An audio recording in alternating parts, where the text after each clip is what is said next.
Hello, everyone. Welcome to Lexipath English Podcast, the easy English podcast where we learn English the way it's really spoken in everyday life. And I'm Jack. How are you all doing today? Jack, I want to talk about something that confuses many English learners. Oh, really? What is it? Prepositions of place.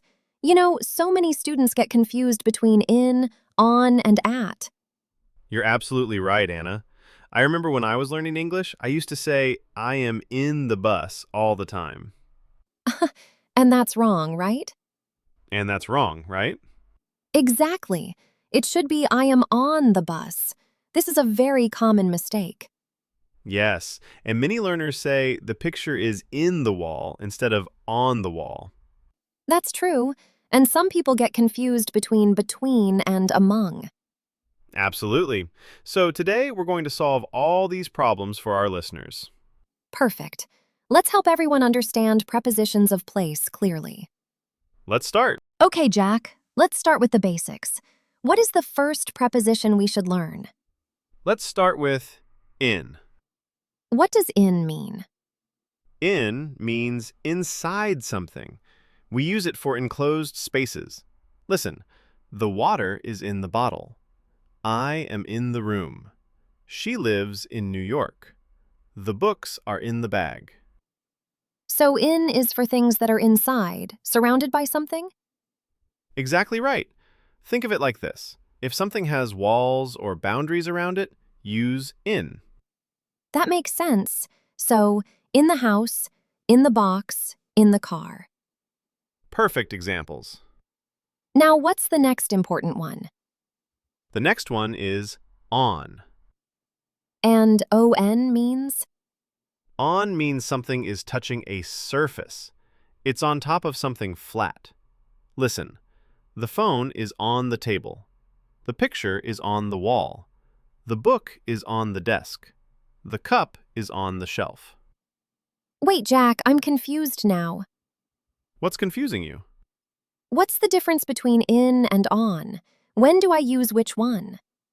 Ah, this is the most common question. Let me explain clearly.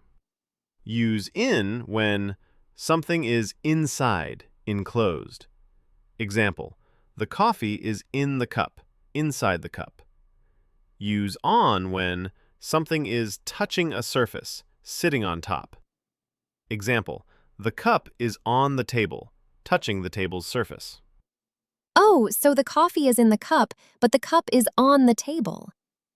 Perfect. You understand it now. Let me try. The apple is in the bowl or on the bowl? Well, think about it. Is the apple inside the bowl or sitting on the bowl's edge? If it's inside, then in the bowl. Correct. But if it's sitting on top of a flat bowl, then on the bowl. Got it. This is so helpful. Now let me tell you the biggest mistake learners make. Yes, please. What is it? Many students say, the book is in the table. And that's wrong? Completely wrong. Unless the book is literally inside the table, like inside a drawer. Oh, so normally we say the book is on the table. Exactly, because the table is a flat surface. What about the picture is in the wall? Wrong again. It should be the picture is on the wall. Because the wall is like a vertical surface. Perfect understanding. Okay, what's the next preposition? Next is under. Under means below, right? Yes, under means something is beneath or below something else. Examples. The cat is under the table. My shoes are under the bed. This one is easy. What's the opposite of under? Good question.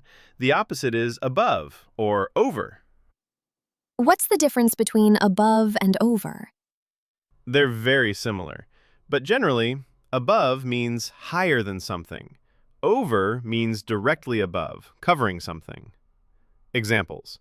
The plane is flying above the city. The clouds are over our heads. The bridge goes over the river. I see. Both mean higher than, but over is more direct. Exactly. Now tell me about behind. Good. Behind means at the back of something. Examples. The garden is behind the house. I am standing behind you. The car is parked behind the building. Hide behind the door. And the opposite of behind? The opposite is in front of. In front of means facing something, right? Exactly. In front of means before something, facing it. Listen. The car is in front of the house. I am standing in front of the mirror. There's a garden in front of the building. She's sitting in front of me. Jack, I have a confusion here. What is it? What's the difference between before and in front of? Excellent question. This is another common mistake. Tell me. Listen carefully. Before is used for time. I wake up before 7 a.m. Come before 5 p.m. Think before you speak. In front of is used for place. I am standing in front of the door. The car is in front of the house. Sit in front of me. Oh, so before is about time and in front of is about place. Perfect. Never say, I am standing before the door. That's wrong. And never say, come in front of 5 p.m. That's also wrong. Exactly right. What's next? What's next? What does next to mean? Next to means beside something, very close to it. Examples. The lamp is next to the bed. Sit next to me. The pharmacy is next to the bank. My house is next to the school. Is next to the same as beside? Yes, both mean the same thing. You can use either. Sit next to me. Sit beside me. Both are correct. That's easy. What about between? Between is very important. What does it mean? Between means in the middle of two things. Very important. Always two things. Examples. I am sitting between Anna and Tom.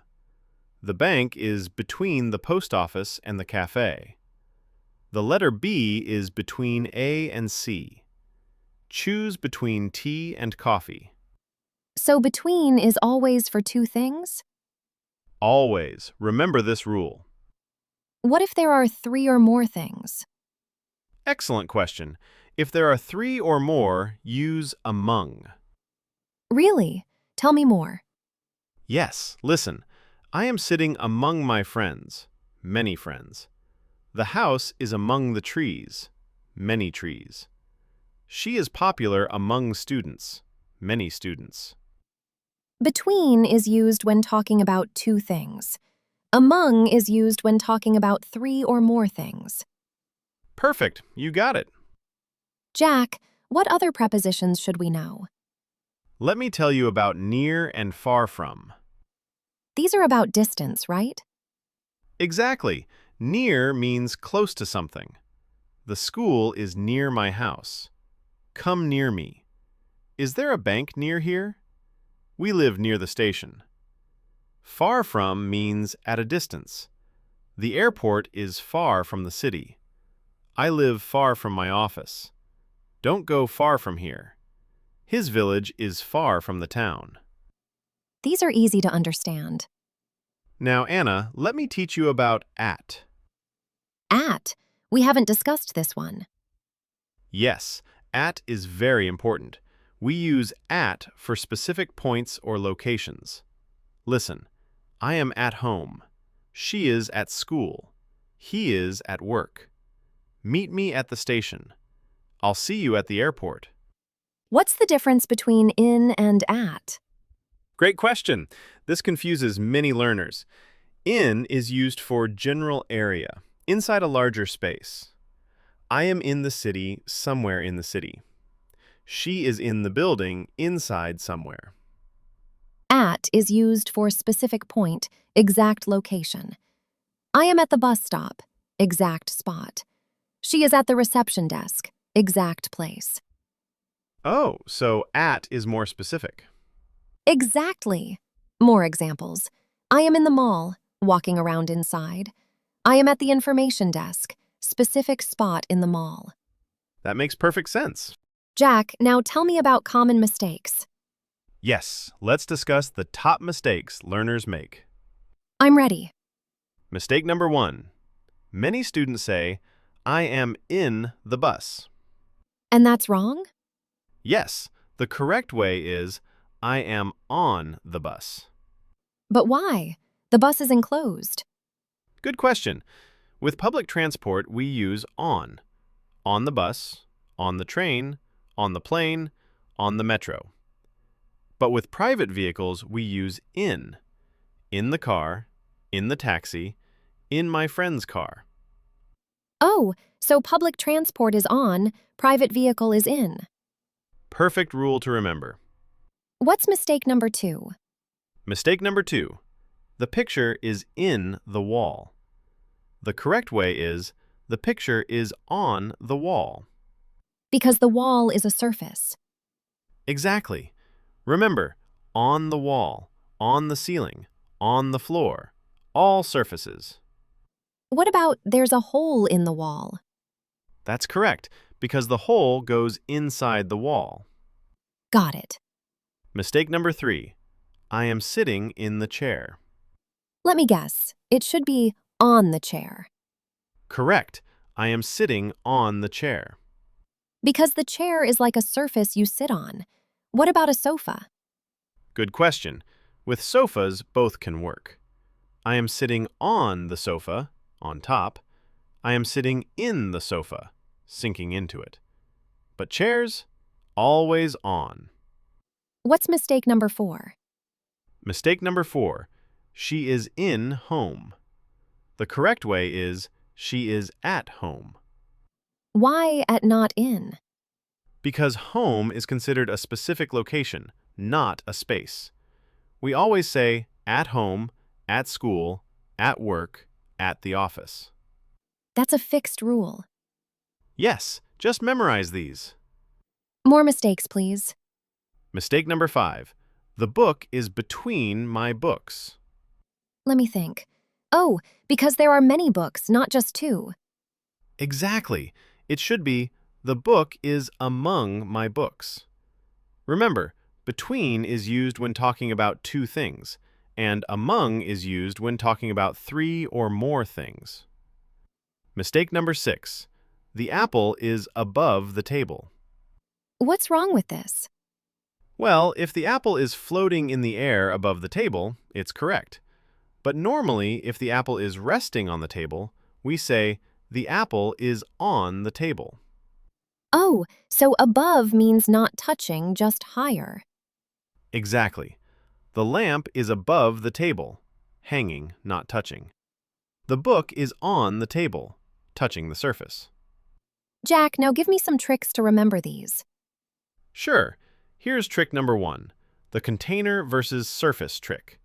If you can put something inside it, equals use in. In a box, in a bag, in a room. If you can put something on top of it, equals use on. On a table, on a wall, on a shelf. That's helpful. Trick number 2, the touch test. Ask yourself, is it touching the surface? Yes equals on. No equals above or over. Example, the book is on the table, touching. The fan is above the table, not touching. More tricks. The 2-thing rule. Whenever you see the word and between 2 things, use between. Between you and me. Between the bank and the post office. Between Monday and Friday. If there's no and or more than 2 things, use among. These tricks are amazing. Let's do a quick summary before we finish. Yes, let's review everything. For enclosed spaces, in the room, in the box, in the car, in the city. For surfaces, on the table, on the wall, on the floor, on the ceiling. For position, Under the table, below. Above the table, higher, not touching. Behind the door, at the back. In front of the door, facing. Next to the window, beside. Between two things, middle of two. Among many things, middle of 3+. For distance, near the station, close. Far from here, distant. For specific locations, at home, at school, at work, at the station. So, listeners, that's all for today. We hope this episode helped clear your confusion about prepositions of place. Remember, practice makes perfect. Don't be afraid to make mistakes, Use these prepositions in your daily conversation. and you'll see improvement very quickly. If you enjoyed this episode, keep listening to LexiPath Podcast. We'll bring more interesting topics to help you learn English. Thank you for listening. See you in the next episode. Goodbye. Keep learning. Keep growing.